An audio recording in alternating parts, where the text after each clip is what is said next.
สาลยามวันดังอันหลอนมอนส่งเสริมพี่น้องในห้องสาลนังวัดยาก็จะทำมาเล่ากันว่าแนวรู้แล้วว่าพระลูกเต้าเป็นตาหนึ่งก้อนจะเล่นไปตามรอยตีนใหญ่อาน้อยค่อยเล่นไปหานางพญาก้อนจังได้ลำบากสวยทุกอย่างเหลือใจจนแล้วเทวดาจากกันสันแล้วจริงบังคับเทวบุตรสามตนวิเศษวันสู่เจ้าตั้งหลายจงเป็นเป็นเนื้อเนสามตัวอันบนกว่าข้างขาดยาเป็นดังจังเต็มกันกาเดเลตัวหนึ่งเป็นดังอาจาเสมีอำนาจตัวหนึ่งเป็นดังเสือคงอ้างอาจเอาคนตัวหนึ่งเป็นดังเสือเหลืองยุ่งพายผ่าตัวกาหยาบแหลมเลื่องไปดังเดืองควายควางที่ข้างหนทางนางจักเดียวตองเจนางนาตาแม่จังลองต้องเตียวมาดันเตตาเตตายุเทวปุตตาสะโทเตตาสังเทวตานังปฏินิตวาเสียมจักโนตวากันตวาตาสาเมนะมาแก่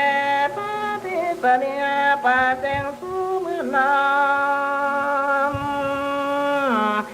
เทวบุตรทั้งสามก็ละเมากำงามแห่งเทวดาทั้งหลายว่าสาธุเดเดได้วันแล้วเทวบุตรทั้งสามเวเศษก็เป็นแต่เดเล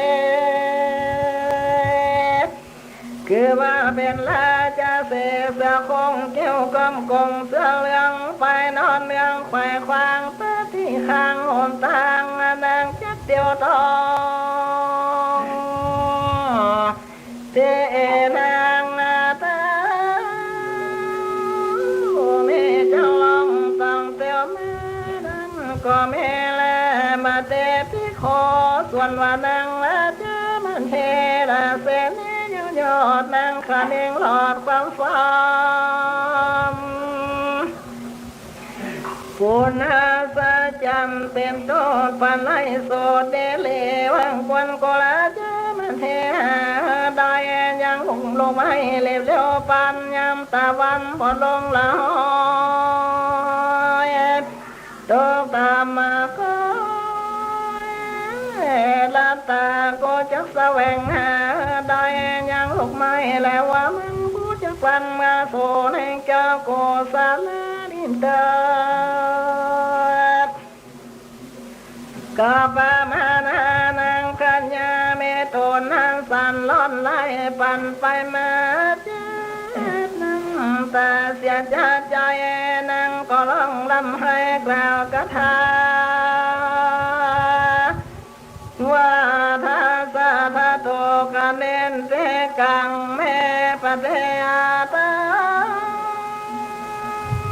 ดังนี้ว่า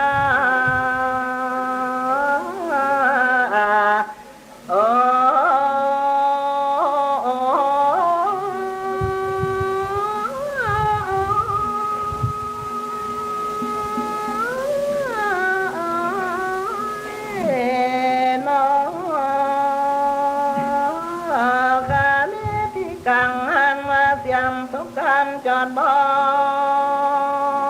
งฉันก็ได้แต่งต้องว่ามันก็ยังยอเธอพันพอพาก็มาโดดลอยจากเมื่อไปสา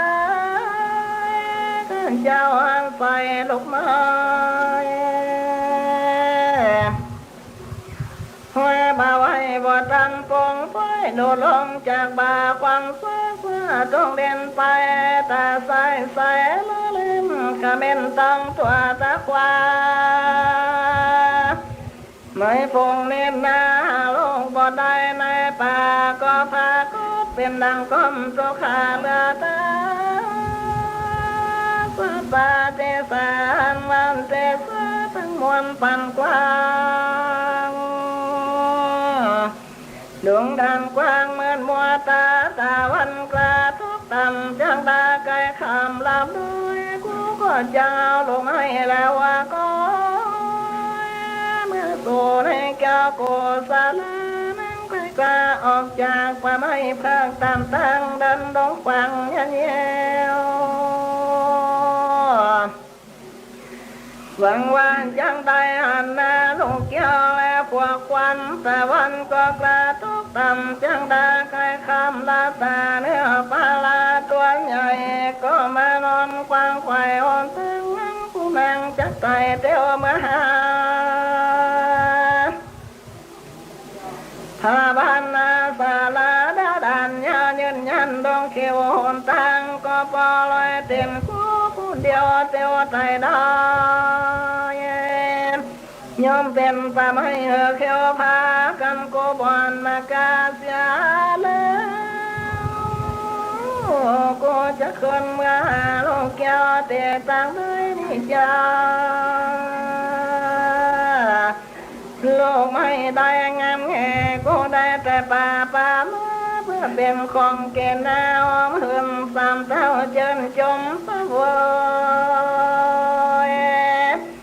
พาอยู่เหนือหัวนอเท้ามาอยู่ดันดาวดงนาอยู่พระบันสาแล้วอย่ากำด้วยดอกน้อยอย่ากองกินจะเลยสาโนนังขัดเดโยเอโกปนาสาลายังจะที่เกี่ยวกับตนไม่เฮยจะลาโลกำพาสองคนเล่ลอนกันอยากเต้าตนปอกเล่าลงคากูเมื่อโซสาลาพุทธลอดส่องนอเต้าจอดใจเธอแม่ได้เห็นโดส่องหัวตองเจ้าลองอ่อนแอก็หาพระจ่าเจียงเจ้าก็จะก่อลุงเจ้าหอบฟ้าแฝงส่องเฝ้าแป้งอย่าเข้าพ่อพญาเจ้าหากจะเล่าลมมาค่ะจะแลกาญาโน้กับปะโทพลาโสหาสามภาษาโทมังกังนาภาษาเดมิเนนกาใส่ยังอันว่าหนต่างเสียวยืนยิงละมวยเลี้ยงเอวจำผู้ผ่าตันจำแควบตั้งเตือแต่เขาเป็นลำพูดไปแยกแม่ตั้งหลังไม่ไฟเครือลายแม่ตั้งน้ำฟังลา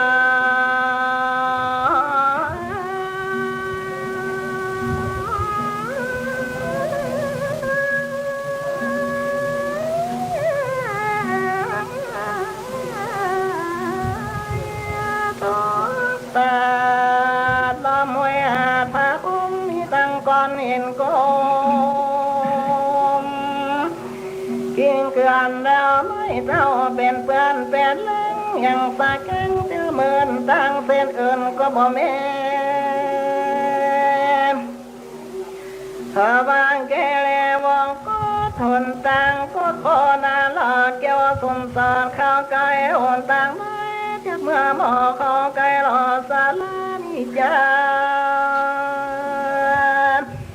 ควรโกนามันสาการไว้วอนวันอ่อนเอื้อกับด้วยปัญญาเนื้อตั้งหลายอ่อนผัดลายย้ายเฟกลบเล็กจากคนตั้งกูนั่งจักไตเตียวเมื่อลอดลูกแก้วจอมย่อและผัวโคเมื่อควรจะแลนางลำเปิงสันให้แล้วนางแก้วกล่าวกาถาว่ามีการมาทุลาจาโนกาโนนัสสามิงมาปาลาธรรมเมน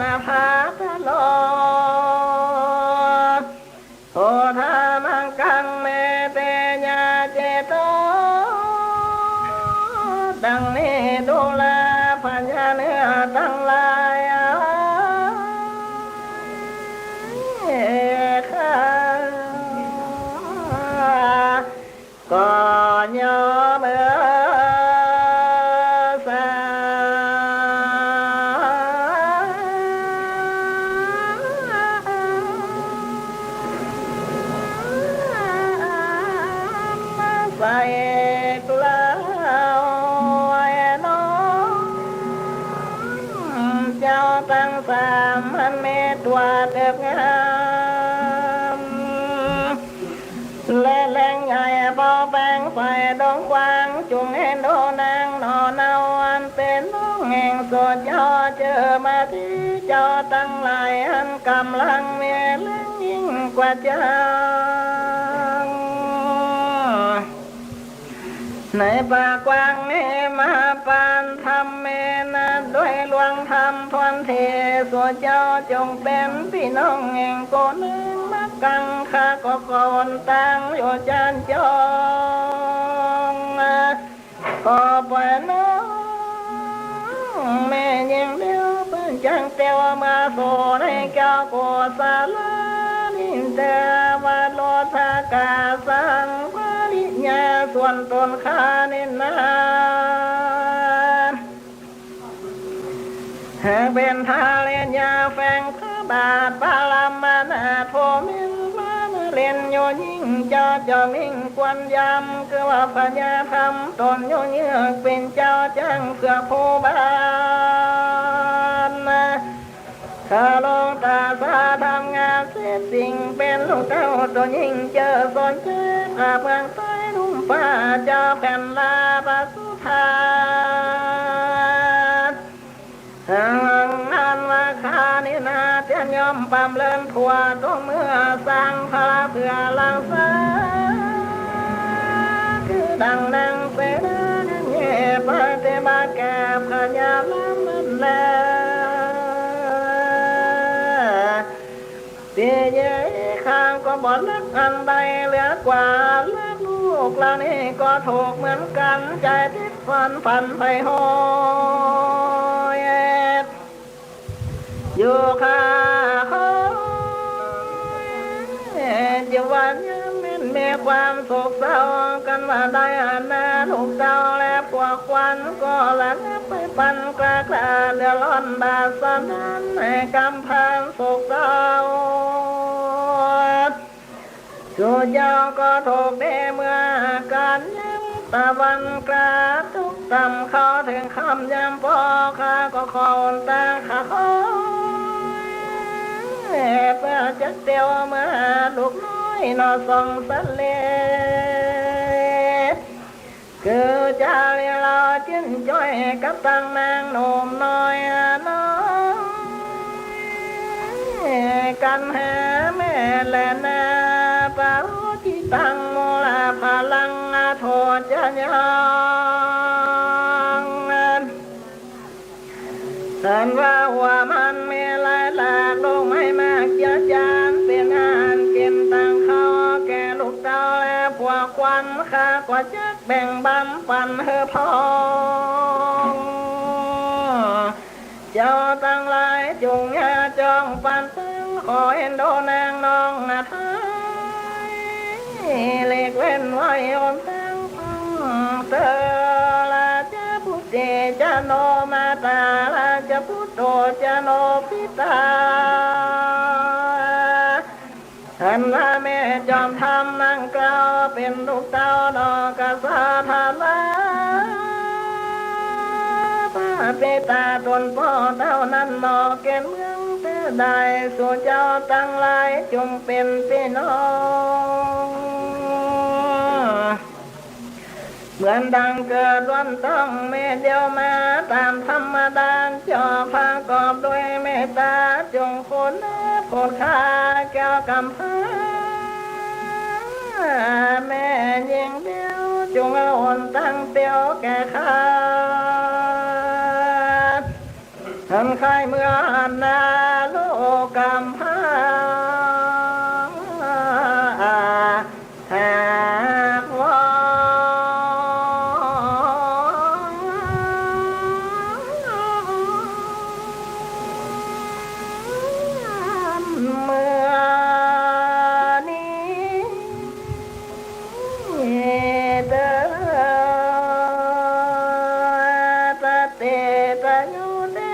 พุทธาเวลายังโลเกตวามนันเตวาพุทธามตนเวเศษอันมาเนรนิเตเป็นเนสามตัวขัน เล่งโดยละการแจ้งส่องจริงจ้องปันตังเธอนางมาสู่เข้ากายกุศลวันนั้นแลตามาทางประกาเส้นโตสัทธาสัพพัญโยตนเป็นผู้แก่โลกนำสารคำปนเจ้าข้าสงสารนาพานิตันไปหลังไปแจ้งไปเจียงแสงเตปัตนาสินกาทาไว้เตเวลาปันเตมาสัตตาสันเตกังกันตวาภาปาเตโลตะเลตวามาสัตตังตนเนมานวสินังเตสัตตาละเกจะสาสันเตเกอาปัสสันติอาเตเปขเวดุลาเปคุตังลายละจะโปเตส่วนวันนังละจะมาเทการวันเนื้อละลาจะเสเพกแล้วนางแก้วก้อยเตียวมาเข้ามาสู่สาลาเจ้าหญิงนางเต้าจริงวางลงยังทงและข้าเจ้าหันใส่ลงไม่จากบ่าไว้เพื่อจักสานนั้นก็เล็งหันพานาทานตนพ่อก็บ่อยหน้าต่อเจียนจ้านั่งก็บ่อนสองตาลงแก้วงามผ่านเพียวบุญนักในสามนางผ่านจอมเจ้าแก่นไข่นางก็ลองลำให้กล่าวกถาวังเกเมตังตุเนโพโตสีดังนี้ว่าวันนี้เป็นสามได้เปิดลาจะเจ้าสั่งมาบ่ปาคาน้อยฟันไล่หลากเป็ดล้างนกกลางดงในเถื่อนก็บ่มาล่องเลือนขันคำส่องจอมพันลูกแก้วลอยมาตายเสียแล้วจากคนนั่งจะเลยตั้งตาโตโตกันตะลังโตสันดาเวโทยะทาวันโนจะจำโปเตนะภาษาเมจาเลกันหาจินาจุโพเตวะคาแดมาลาจันเจ้าข้าเน้นนามาถลงตกลำบากขอพลาจันเจ้าบ่ปากเจียนจาคือดังเปื่อนยาเล่มใหญ่ปักเสียไม่สามดามเน้นทางใจแก่ข้าพอบ่ได้หันหน้าลูกกำพร้าน้องลามก็จะเลี้ยงงามเจอนาเจ้าก็ตั้งนางหนุ่มน้อยกันหาแม่และนาเอตังทุกขังอันว่าตกอันนี้นาล้อนเล่ปันป้าเนียบกระดินคัดขึ้นใจยันล้อนไล่ปันวันสว่างพบบานที่ป้าดวงลูกสาวก็ตั้งพระจะเจ้าบ่พานีมาก็บ่เห็นโดมาเทเมียกำพาเต้าก็บอกว่านาต่อพาสลายเจ็บหัวใจสายสั่นปานดังเปื้อนพิษปั่นปัตตาและนาเทวาคาแดมาลาจันเจ้าพิวาพลาจันเจ้าบอกปากเจียมคาแต่เมื่อยามมากันหาปอ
เกิดเป็นคนนั้นยากจริงนะเพราะพุทธศาสนายิ่งแสนยากเย็นคนไทยโชคดีที่สุดแล้วมีแก้ว3 ดวงงามเด่นมีวัดซึ่งเป็นนาบุญยิ่งใหญ่มีศาสนาพุทธประจำชาติไทยอยากหล่ออยากสวยเราต้องรักษาศีลอยากมีอันจะกินต้องหมั่นทำบุญทำทานเอาไว้เข้าวัดสวดมนต์ฝึกฝนสติให้ว่องไวรีบทำตอนที่เราทำเองได้อย่ารอจนตายถึงเข้าวัดว่าเข้าวัดยามเป็นจะได้เห็นแต่น้ำใจเข้าวัดยามตายจะได้เห็นแต่น้ำตาก่อนจะสายเกินขอเชิญมาใช้ชีวิตให้คุ้มค่าเจริญทานศีลภาวนาสั่งสมบารมีไว้ทำบุญขอถวายความเคารพพระมหาเถรานุเถระครูบาอาจารย์เจ้าทั้งหลายจุตนจุองค์เจริญสุขเจริญธรรมจงได้บังเกิดมีแก่พุทธศาสนิกชนท่านสาธุชนทั้งหลายที่ได้สดับรับฟังสาระธรรมธรรมะทางสถานีวิทยุวัดฝ่ายหินในระบบคลื่น FM 104.50 เมกะเฮิรตซ์วันนี้อาตมาภาพท่านพระครูปัญญาสังฆการก็ได้มาพบกับท่านพุทธบริษัทสาธุชนทั้งหลายเนื่องด้วยเป็นวันสำคัญในทางพระพุทธศาสนานั่นก็คือเป็นวันพระวันศีลเดือน11เหนือออก8 ค่ำพร้อมกันนั่นก็เป็นวันที่สำคัญของชาติก็คือวันแม่แห่งชาติวันนี้มีความสำคัญกับพี่น้องชาวพุทธพี่น้องชาวไทยของเฮาก็คือเป็นวันสำคัญดังกล่าวเพราะฉะนั้นก็ได้มีกิจกรรมกันตั้งแต่เจ้ามามีการทำบุญตักบาตรในโอกาสวันศีลวันพระและก็มาตรงกับวันแม่แห่งชาติทุกที่ทุกแห่งทุกสถานที่ก็คงจะดำเนินกิจกรรมเช่นเดียวกันในส่วนของวัดสลีโสดาพระอารามหลวงแห่งนี้ก็มีเมตตาธรรมพระเดชพระคุณหลวงปู่พระธรรมวชิรโกศลเจ้าอาวาสวัดสลีโสดาพระอารามหลวงได้บัญชาให้คณะพระภิกษุสงฆ์สามเณรเจ้าทั้งหลายได้ปฏิบัติศาสนกิจเผยแผ่งานพระพุทธศาสนาได้จัดกิจกรรมการทำบุญตักบาตรถวายพระพรเฉลิมพระเกียรติในสมเด็จพระนางเจ้าสิริกิติ์พระบรมราชินีนาถพระพันปีหลวงเนื่องในวันครบรอบวันพระราชสมภพของพระองค์ท่านเจริญพระชนมายุได้92 พรรษาในปีนี้แล้วก็เนื่องด้วยเป็นวันแม่แห่งชาติวันศีลวันพระตั้งแต่เวลา6 โมงเป็นต้นมาคณะศรัทธาญาติโยมก็เดินทางกันเข้ามาทำบุญที่วัดสลีโสดาพระอารามหลวงในการทำบุญในวันนี้ก็มีฟ้ามีฝนโปรยไปตกลงมาเกิดความจุ่มเนื้อเย็นใจศรัทธาก็บ่ย่อหย่อนในการ มีความเพียรในการทำบุญให้ทานรักษาศีลเมตตาภาวนาอันเป็นหน้าที่ของชาวพุทธเราท่านทั้งหลายและที่สำคัญนั่นคุณแม่ทั้งหลายที่ได้เข้าวัดเข้าวาวันนี้ก็มีหน้าตาอันจื่นอันบานแจ่มใสมีรอยยิ้มที่มีความ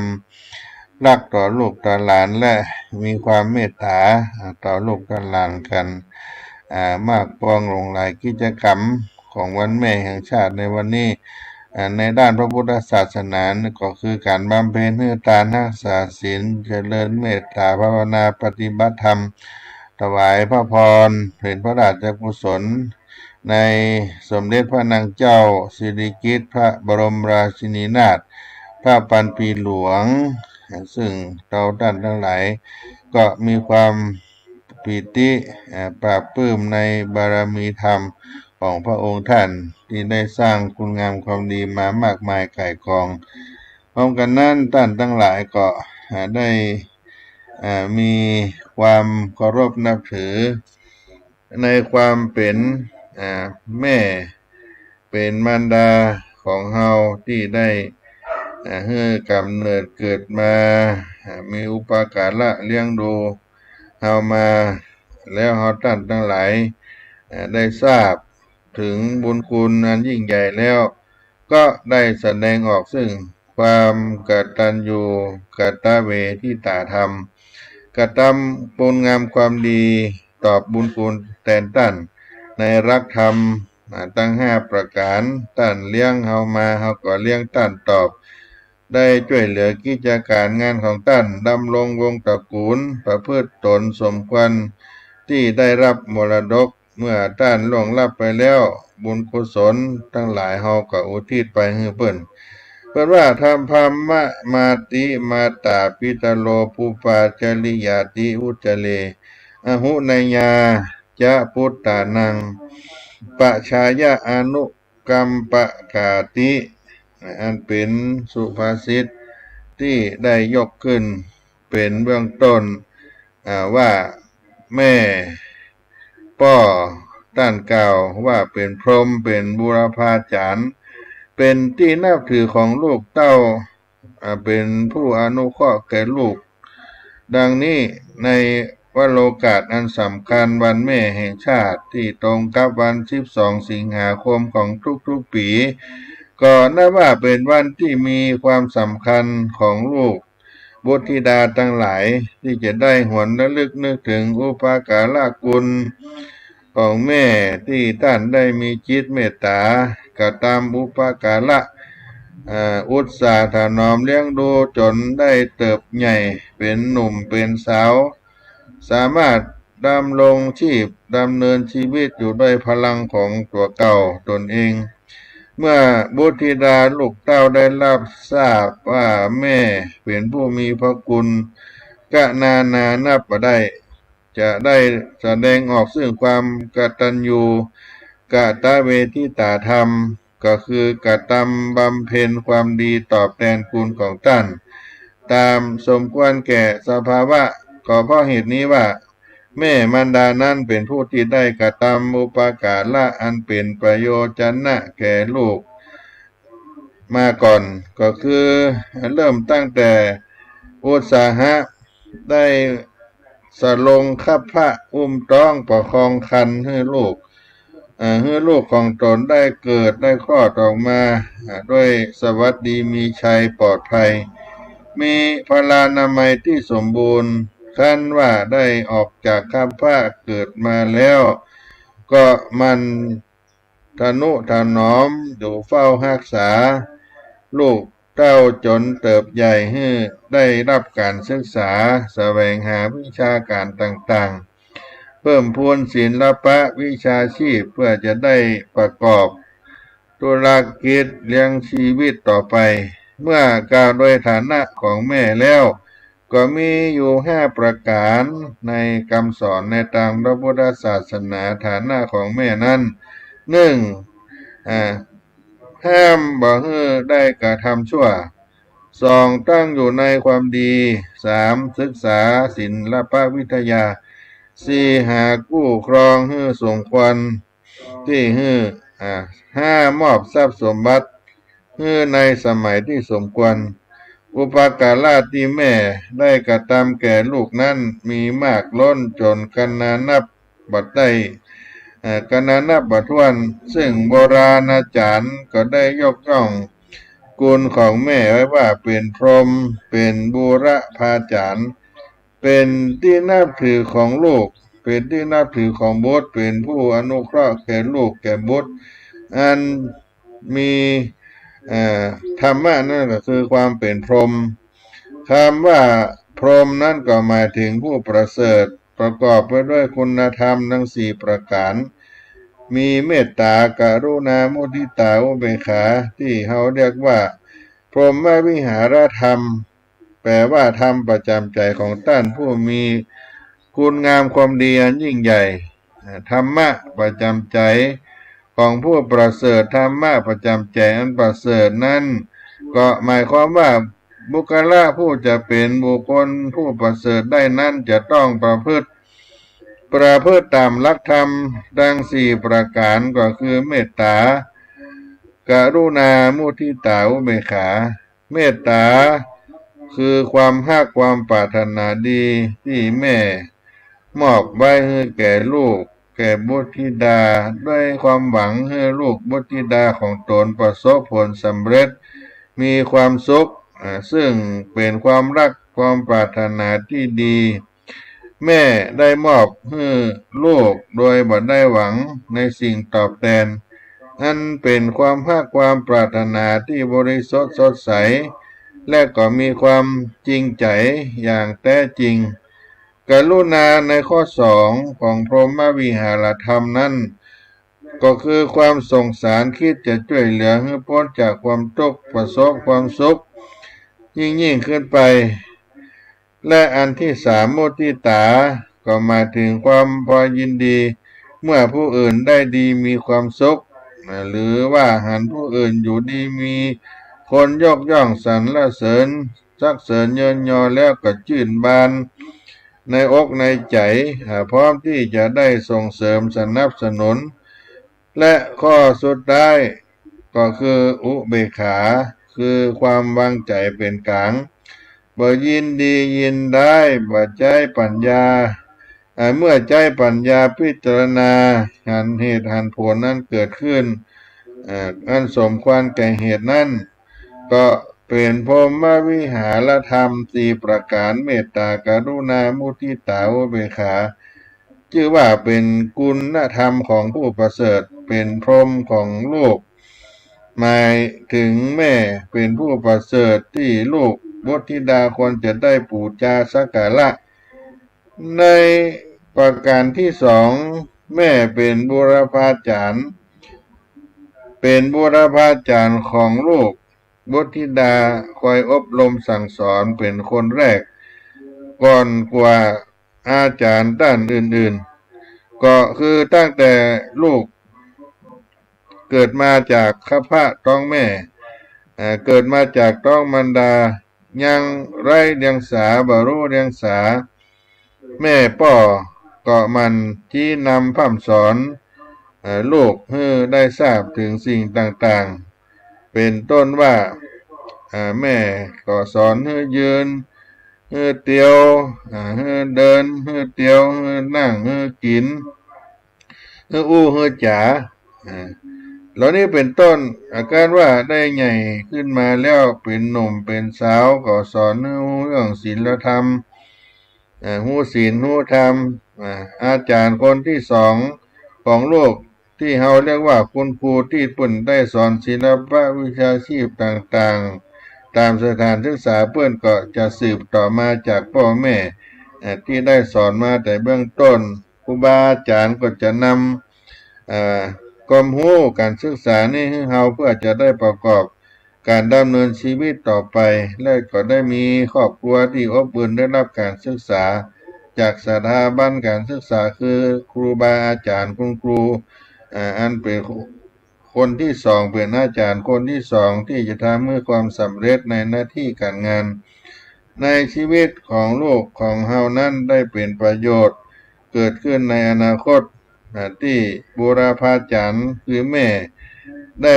สั่งได้สอนมาแต่ต้นต่อด้วยครูบาอาจารย์นั่นเอง และในประการที่สามก็คือเป็นที่นับถือของลูกแม่เป็นผู้เหมาะสมที่สุดที่ลูกบุตรธิดาทั้งหลายจะได้แสดงออกซึ่งความเคารพการกราบการไหว้การพูดจาเพราะเหตุว่าแม่นั่นเป็นผู้ชนียบุคคลเป็นบุคคลที่ควรแก่การสักการะบูชาเพื่อสมกับคุณงามความดีที่ท่านได้กระทำไว้พระคุณของแม่นั้นกนานับบ่ได้มากล้นหาประมาณหาที่สุดบ่ได้ที่มีโบราณอาจารย์บัณฑิตเปิ้นได้พรรณนาประพันธ์ไว้ว่าพระคุณของแม่มีแก่บุตรจะเปรียบดุจสิ่งใดก็ไม่สมสุดจะสรรพันนาด้วยคารมเอกอุดมตราคนานันท์ก็ไกลสุดฟ้าดินเมขินขั้นอันนี้เป็นบทกลอนคำสอนที่ได้กล่าวไว้เมื่อได้ทราบแล้วว่าแม่เป็นผู้มีพระคุณอันใหญ่ยิ่งลูกธิดาบุตรธิดาทั้งหลายก็ควรจะได้ปูจาสักการะยกยอสรรเสริญท่านผู้เป็นพ่อเป็นแม่โดยแท้จริงในประการที่สี่ก็คือเป็นผู้อนุเคราะห์ลูกอนุเคราะห์แก่บุตรธิดาก็หมายความว่าแม่ได้ช่วยเหลือจุนเจือลูกบุตรธิดาด้วยวัตถุเครื่องอยู่อาศัยต่างๆเป็นเครื่องอาศัยในการดำเนินชีวิตตั้งแต่อาหารการกินเสื้อผ้าอาภรณ์ที่อยู่อาศัยยารักษาโรคเหล่านี้เป็นต้นและก็จะได้ช่วยปลอบโยนให้กำลังใจลูก บุตรธิดาเมื่อในยามทุกข์ร้อนเกิดความทุกข์เดือดร้อนตลอดถึงแนะนำให้ได้ศึกษาได้เรียนรู้วิชาการต่างๆนานาซึ่งก็เป็นสิ่งที่แม่ได้เมตตาอนุเคราะห์มอบปันให้ด้วยความบริสุทธิ์ใจและเต็มใจมอบให้ด้วยบ่ได้หวังสิ่งที่จะเอามาตอบแทนดังนั้นแม่ก็ได้ชื่อว่าเป็นผู้พาเสริฐแม่เป็นผู้ประเสริฐเป็นผู้พาเสริฐเป็นพรหมของโลกตามที่อาตมาได้กล่าวมานั้นก็ซึ่งจะแสดงเห็นว่าแม่มารดานั้นแม่มารดานั้นท่านมีความฮักความเมตตาอย่างบริสุทธิ์แท้จริงบ่มีแปรผันมีความแปรผันเป็นความฮักที่บริสุทธิ์สดใสมีความรักที่ประกอบด้วยคุณธรรมมีเมตตาธรรมหวังความสุขแก่โลกซึ่งเป็นความหวังเป็นเมตตาธรรมหวังความสุขแก่คนที่ตนได้รักได้เมตตาก็คือลูกความรักนี่แม่มอบให้ แม่มอบให้นั้นเป็นความรักที่ลึกซึ้งที่มีความผูกพันในด้านจิตวิญญาณโดยสายโลหิตมีความผูกพันในด้านจิตวิญญาณโดยสายโลหิตฉะนั้นท่านโบราณบัณฑิตนักปราชญ์เปิ้นกล่าวว่าอัญชนกชนนีนิรักเจ้าเปรียบเท่าจีวาก็ว่าได้รักใครเล่ารักแน่เท่าไม่รักผูกสมัครรักมั่นไม่หวั่นไหวห่วงใครเล่าเท่าห่วงดังดวงใจที่แม่ให้กับลูกอยู่ทุกคราดังนั้นแม่ก็จึงเป็นผู้ที่ให้ความภาคความห่วงใยและความอบอุ่นแก่ลูกบุตรธิดา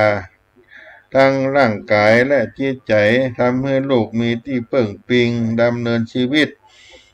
ไปได้ด้วยความปลอดภัยมีความสุขเพราะมีแม่คอยให้กำลังใจนั่นเองที่เราได้ยินคำอุปมาที่นักปราชญ์เพิ่นกล่าวไว้ว่าขาดพ่อเหมือนทอหักขาดแม่เหมือนแพแตกนั่นก็มีความหมายว่านาวาชีวิตจะดำเนินไปได้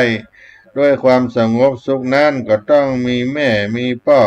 จึงนำปานาวาชีวิตฟันฝ่าขึ้นลมไปได้โดยที่บ่มีอันตรายหากว่าในยามใดขาดพ่อก็เหมือนกับแปรที่บ่มีทอหรือบ่มีหางเสือย่อมเคว้งคว้างดำเนินไปโดยบ่มีทิศทางเป็นเป้าหมายแต่ก็ดำเนินไปได้โดยบ่อับปางหากว่าในยามที่ขาดแม่ก็เหมือนกับแปรที่แตกแล้วนาวาชีวิตก็ย่อมอับปางลงก็กลายเป็นคนกำพร้าหาที่พึ่งที่ปิงบ่ได้ชีวิตก็ย่อมดำเนินไปด้วยความทุกข์ยากลำบากเป็นอย่างยิ่งดังนั้นท่านสาธุชนท่านผู้ฟังทั้งหลายในวโรกาสนั้นสำคัญก็คือวันแม่แห่งชาตินี้ลูกทั้งหลายครั้นว่าได้ทราบถึงอุปการะคุณที่แม่ได้มอบให้แก่บุตรธิดาซึ่งมีกันนานับว่าได้นั้นแล้วขวนขวายใฝ่ใจกระทำความดีตอบแทนเพื่อแสดงออกประกาศคุณของแม่ให้ภากตอันจะเป็นแบบอย่างที่ดีแก่อนุชนต่อไปก็คือมันพยายามตอบแทนท่านด้วยการช่วยเหลือเจือจูนกิจการงานของแม่ให้แม่ได้พลังใจมีความชื่นบานใจที่ท่านสุทรภู่ได้มีสุภาษิตประพันธ์ไว้ว่าเมื่อพ่อแม่แก่เฒ่าชราการจงเลี้ยงท่านอย่าให้อดรันทดใจอัญชนกชนนีมีพระเดชได้ปกเกตเกษามาจนใหญ่อุ้มอุทธรป้อนข้าวมาเท่าไรมาจะได้เพิ่งพาธิดาดวงเพราะฉะนั้นการทำความดีตอบแทนคุณแม่นั้นควรทำในสิ่งที่ท่านมีความปรารถนาหรือว่าสิ่งที่ท่านหันชอบด้วยและสิ่งที่ก่อให้เกิดประโยชน์แก่ท่านพระสัมมาสัมพุทธเจ้าพระองค์ทรงได้ประทานหลักปฏิบัติต่อแม่ไว้มีอยู่5ประการในคำสอนในทางพระพุทธศาสนาข้อที่1เลี้ยงท่านมาท่านเลี้ยงมาแล้วก็ต้องเลี้ยงท่านตอบ2ช่วยเหลือกิจช่วยเหลืองานของท่าน3ดำรงวงตระกูลรักษาเกียรติยศชื่อเสียงที่ท่านได้สร้างไว้อันที่4ประพฤติตนสมควรที่จะได้รับมรดก5เมื่อท่านล่วงลับไปแล้วก็ให้ได้ทำบุญอุทิศไปให้ท่านการบำรุงเลี้ยงดูมารดานั้นซึ่งตรงกับลักษณะที่ว่ายามอยู่ก็อุปถากยามจากก็อุปถัมภ์หรือว่ายามท่านมีชีวิตก็เลี้ยงดูยามท่านบ่อยู่ก็เลี้ยงส่งเมื่อท่านจากเราไปแล้วก็ทำบุญอุทิศส่วนกุศลไปให้ท่านบ่ทอดทิ้งธุระหน้าที่ในปัจจุบันและแม้ว่าท่านจะบ่มีชีวิตแล้วลูกที่ประพฤติชอบประกอบด้วยความดีต่อแม่ต่อพ่อตามที่ได้มีคำสอนที่เพื่อนได้กล่าวมาก็คือมีความกตัญญูกตเวทีคือว่ารู้อุปการะคุณที่ท่านทำแล้วและกระทำตอบแทนก็เพราะว่าการตอบแทนคุณแก่แม่พ่อที่มีพระคุณนั่นก็เป็นนิมิตหมายแห่งความดีมีพุทธภาษิตรองรับเอาไว้ว่านิมิตตังสาธุรูปานังกตัญญูกตเวทิตามีความหมายว่าความกตัญญูกตเวทีเป็นเครื่องหมายแห่งคนดีดังนั้นซึ่งแสดงให้เห็นว่าทุกคนสามารถสร้างสิ่งที่มีคุณค่าให้ชีวิตของตัวเองท่านพุทธบริษัทท่านสาธุชนผู้ฟังธรรมะทั้งหลายก็ควรจะได้สร้างเสริมคุณธรรมพัฒนาคุณภาพชีวิตของตนให้เกิดประโยชน์เป็นแก่นสารสำหรับในการดำเนินชีวิต ในยุคที่เศรษฐกิจตกต่ำเพื่อสร้างฐานเศรษฐกิจให้เพียงพอควบคู่ไปกับการประพฤติธรรมดำรงไว้ซึ่งวงตระกูลของตนและก็ให้วิวัฒนาการเจริญก้าวหน้าต่อไปด้วยการตั้งตนไว้ชอบประกอบด้วยกุศลกรรมเพื่อสมที่แม่ได้มอบความรักเมตตาแก่ลูกเพื่อสมกับที่แม่ได้เมตตาต่อลูกหรือว่าเป็นผู้ประเสริฐควรที่บุตรธิดาจะได้สักการะบูชาตามที่อาตมาภาพได้กล่าวไว้ว่าพระมาติมาตาปิตาโรเป็นต้นนั่นก็แปลเป็นใจความว่ามารดาบิดาตั้นเป็นพรหมเป็นบุรพาจารย์เป็นที่นับถือของลูกของบุตรและเป็นผู้อนุเคราะห์ลูกเป็นผู้อนุเคราะห์บุตรที่ได้กล่าวมานั้นท่านที่ได้สดับรับฟังธรรมะในภาคค่ำยามเย็นวันแม่แห่งชาติในวันนี้ก็เป็นธรรมะเอาป่านมาฝากให้ท่านทั้งหลายได้หวนได้ระลึกและจะได้ทำสิ่งที่ดีมีคุณค่าพัฒนาคุณภาพชีวิตด้วยการแสดงความกตัญญูกตเวทิตาธรรมให้บังเกิดขึ้นเป็นการได้สร้างความดีในวาระโอกาสวันแม่แห่งชาติที่เวียนมาบรรจบครบรอบซึ่งเป็นวันคล้ายวันพระราชสมภพของสมเด็จพระนางเจ้าสิริกิติ์พระบรมราชินีนาถพระบรมราชชนนีพันปีหลวงซึ่งวันแม่แห่งชาตินั้นก็ได้เริ่มมาตั้งแต่วันที่12สิงหาคมปีพุทธศักราช2519เป็นต้นมาจนถึงปัจจุบันนี้วันแม่แห่งชาติเป็นวันสำคัญที่ให้ลูกต้องหวนกลับมาระลึกถึงพระคุณแม่ทั้งผู้เป็นแม่ก็ที่เขาได้ทราบว่าแม่เป็นผู้ให้กำเนิดแม่เป็นผู้เลี้ยงดูและแม่ของแผ่นดินเพราะแม่เป็นผู้ที่มีความสำคัญมากที่สุดในชีวิตนอกเหนือจากเป็นผู้ให้กำเนิดแล้วก็ยังเป็นผู้คอยคุ้มครองมอบความอบอุ่นเป็นร่มโพร่มไทรที่คอยปกปักรักษาลูกให้เจริญเติบโตเป็นคนดีมีคุณภาพในสังคมและก็คอยผลักดันให้ลูกได้ประสบความสำเร็จในทุกด้านในประเทศไทยของเราทางราชการก็มีการจัดงานวันแม่แห่งชาติอย่างยิ่งใหญ่ในทุกๆปีเพื่อเป็นการเทิดทูนพระเกียรติคุณของสมเด็จพระนางเจ้าสิริกิติ์พระบรมราชินีนาถพระบรมราชชนนีพันปีหลวงในฐานะเป็นแม่ของแผ่นดินเป็นแม่ของประเทศไทยเป็นแม่ของชาติฐานะเป็นแม่ของแผ่นดินนั่นก็พร้อมกันที่ได้จัดการประกาศเกียรติคุณได้มอบรางวัลแม่ดีเด่นที่ปฏิบัติตนเป็นแบบอย่างที่ดีของลูกของแต่ละปีที่เราได้ประพฤติได้ทราบกันมาทุกๆปีสมเด็จพระนางเจ้าพระบรมราชินีนาถพระบรมราชชนนีพันปีหลวงทรงมีพระนามเดิมว่าหม่อมราชวงศ์สิริกิติ์กิติยากรซึ่งพระนามสิริกิติ์ได้รับพระราชทานจากพระบาทสมเด็จพระปกเกล้าเจ้าอยู่หัวมีความหมายที่สำคัญก็คือเป็นผู้เป็นสีแห่งกิติยากร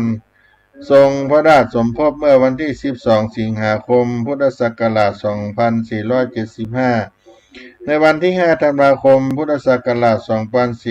2499เป็นปีที่พระบาทสมเด็จพระปรมินทรมหาภูมิพลอดุลยเดชพระชนกาธิเบศรบรมนาถบพิตรทรงผนวดเป็นพระภิกษุทรงพระกรุณาโปรดเกล้าแต่งตั้งสมเด็จพระนางเจ้าสิริกิติ์พระบรมราชินีนาถเป็นผู้สำเร็จราชการแทนพระองค์ในระหว่างที่ผนวดและทรงพระราชดำริว่าสมเด็จพระนางเจ้าสิริกิติ์พระบรมราชินีได้ทรงดำรงตำแหน่งเป็นผู้สำเร็จราชการแทนพระองค์ในระหว่างที่ผนวดและได้ปฏิบัติพระราชสมภารกิจแทนพระองค์ด้วยพระปรีชาสามารถสนองพระราชประสงค์เป็นที่เรียบร้อยจึงทรง พระกรุณาโปรดเกล้าเฉลิมพระนามนามาพิไทยสมเด็จพระนางเจ้าสิริกิติ์พระบรมราชินีว่าสมเด็จพระนางเจ้าสิริกิติ์พระบรมราชินีนาถและต่อมาในวันที่ 5 พฤษภาคม พุทธศักราช 2562 พระบาทสมเด็จพระวชิรเกล้าเจ้าอยู่หัวทรงมีพระบรมราชโองการโปรดเกล้าโปรดกระหม่อมเฉลิมพระนามาพิไทยว่าสมเด็จพระนางเจ้าสิริกิติ์พระบรมราชินีนาถพระบรมราชชนนีพันปีหลวงที่ได้ปรากฏเนื้อความในประกาศเฉลิมพระนามาพิไทยว่าโดยที่ทรงพระราชดำริด้วยพระราชฤทัยประกอบด้วยพระกตัญญูกตเวทิตาและเลือกถึงพระเดชพระคุณสมเด็จพระบรมราชชนนีอันได้มีมาเป็นล้นพ้นยิ่งกว่าผู้อื่นและ